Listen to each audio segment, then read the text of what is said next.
छात्रों, आज हम पाठ्यक्रम को प्रभावित करने वाले घटकों के बारे में विस्तार पूर्वक अध्ययन करेंगे। इससे पूर्व हमने पाठ्यक्रम निर्माण के आधार और सिद्धांतों का अध्ययन किया। पाठ्यक्रम का निर्माण कैसे होता है और पाठ्यक्रम के सिद्धांत बनाते समय कौन कौन से सिद्धांतों का ध्यान रखना चाहिए। आज हम देखेंगे कि पाठ्यक्रम जो है उसको क्या कौन से तत्व ऐसे हैं या कौन कौन से घटक ऐसे हैं जो इन्हें प्रभावित करते हैं या उनके बदलाव लाते हैं या उन्हें अच्छा करते हैं या बुरा करते हैं, उन्हें हम घटक कहते हैं जो प्रभाव डालते हैं। छात्रों, आज हम पाठ्यक्रम के जो तत्व हैं उनका विस्तार पूर्वक अध्ययन करेंगे। पाठ्यक्रम के शैक्षिक तथा सामाजिक घटक पाठ्यक्रम को प्रभावित करते हैं।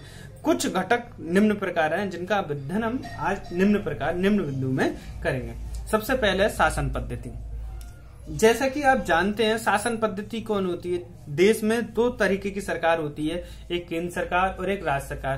कहने का मतलब तीसरी तरीके की सरकार भी होती है, जैसे नगरीय क्षेत्र में नगर पालिका और ग्रामीण क्षेत्रों में पंचायत व्यवस्था। परंतु हमारे देश में जो मुख्य दो सरकारें होती हैं वो कहती हैं केंद्र सरकार और राज्य सरकार। ये राज्य सरकार की जब पार्टियां सत्ता में आती हैं, चाहे वो केंद्र सरकार की पार्टी हो चाहे राज्य सरकार की पार्टी हो, तो वो पाठ्यक्रम का निर्धारण या स्वरूप अपने हिसाब से डिसाइड करती हैं। जैसे अभी हम जो ज्वलंत उदाहरण देख लेते हैं, जैसे राजस्थान सरकार में इससे पूर्व वसुंधरा राजे की सरकार थी, तो उन्होंने अपने पाठ्यक्रम या मध्य प्रदेश में जब जो सरकारें थी उन्होंने बीजेपी के कुछ महत्वपूर्ण नेताओं के या जो उनके संस्थापक है, मैं नाम नहीं लूंगा, उनके बारे में अध्ययन कराना अपने सिलेबस में जोड़ दिया। जैसे ही दोनों जगह अपनी सरकार चेंज हुई, कांग्रेस की सरकार आई, तो उन्होंने उस उन वीर मतलब पार्टी के जो मेंबर थे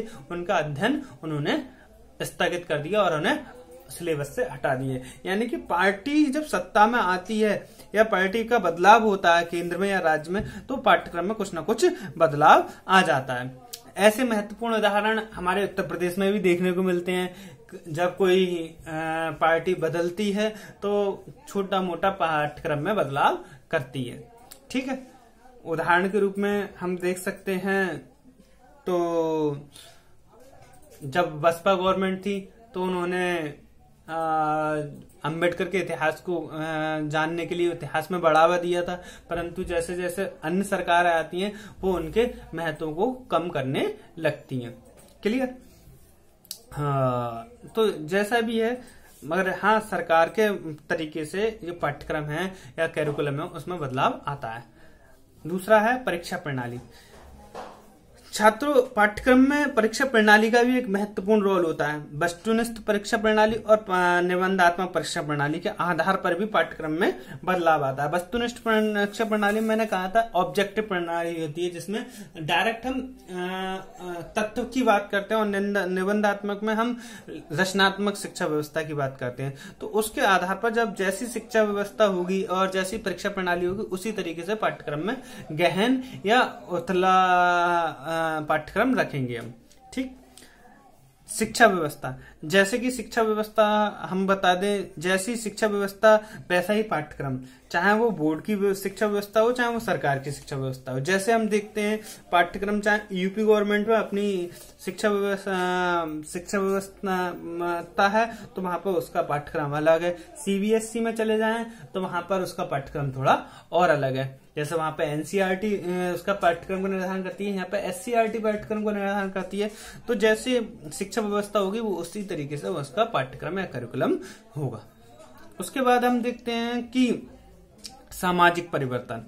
भाई, सामाजिक परिवर्तन के आधार पर भी पाठ्यक्रम पर प्रभाव पड़ता है। आज का बहुत महत्वपूर्ण उदाहरण है, 2 दिन पहले ही हमारा एक सामाजिक परिवर्तन हुआ है। सामाजिक परिवर्तन क्या हुआ है? कोरोना नाम की महामारी ने हमारे पूरे विश्व को जकड़ के रखा है और समाज एक हिसाब से अपने अपने घरों में बंद हो गया है और कोई इंसान रही है, तो वो महामारी है कोरोना।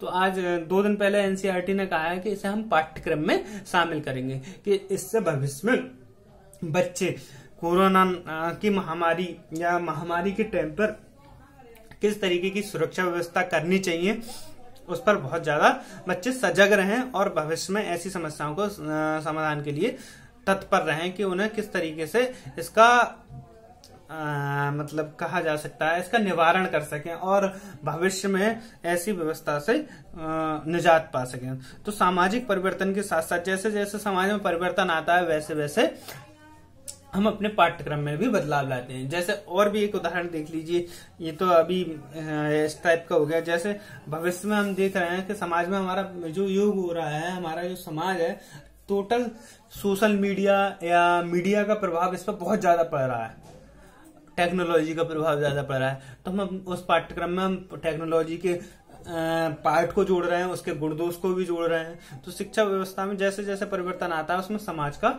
एक महत्वपूर्ण रोल होता है। और हम कह सकते हैं जैसे समाज में परिवर्तन आएगा उसी प्रकार हमारा पाठ्यक्रम में भी परिवर्तन आएगा ही आएगा। और उसके बाद हम देखते हैं थर्ड है हमारा, पांचवा है हमारी अध्ययन समिति।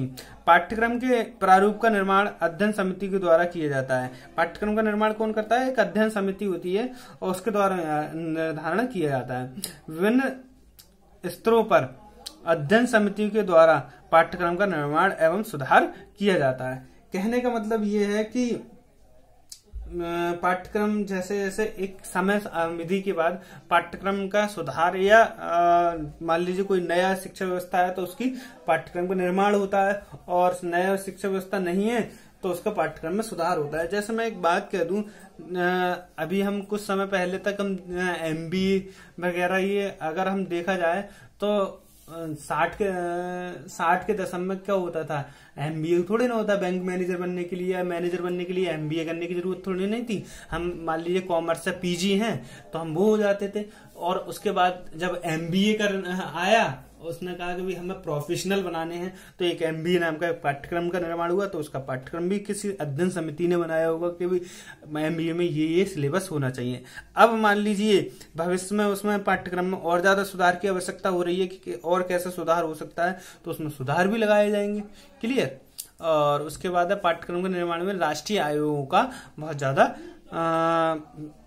प्रभाव पड़ता है। पाठ्यक्रम में राष्ट्रीय आयोग भी उसमें सुधार या विकास हेतु अपने अपने तरीके से योगदान देते हैं। जैसे शिक्षा के सुधार हेतु विकास हेतु राष्ट्रीय स्तर पर आयोग तथा समितियां गठित की जाती हैं। जैसे माध्यमिक शिक्षा में माध्यमिक शिक्षा बोर्ड है, और प्राथमिक में प्राथमिक शिक्षा व्यवस्था है, और विश्वविद्यालय स्तर पर महाविद्यालय स्तर पर विश्वविद्यालय है, UGC है, जो अपने अपने स्तर से पाठ्यक्रम में बदलाव लाते हैं। जैसे अभी हमने देखा कि UGC नेट नाम की जो प्रोफेसर की परीक्षा होती है, जिससे हम विद्यालय में महाविद्यालय में टीचर की पात्रता रखते हैं। जैसे टेट के लिए प्राथमिक में टेट और जूनियर तक, उसके बाद TGT PGT, और उसके बाद हम देखते हैं यूनिवर्सिटी में और महाविद्यालय में पढ़ाने के लिए हमें नेट की आवश्यकता होती है। अभी UGC ने हमारे पाठ्यक्रम में बदलाव किया है, मतलब नेट के पाठ्यक्रम में। तो ये संस्थाएं हैं पाठ्यक्रम में बदलाव ला सकते हैं। Thank you very much.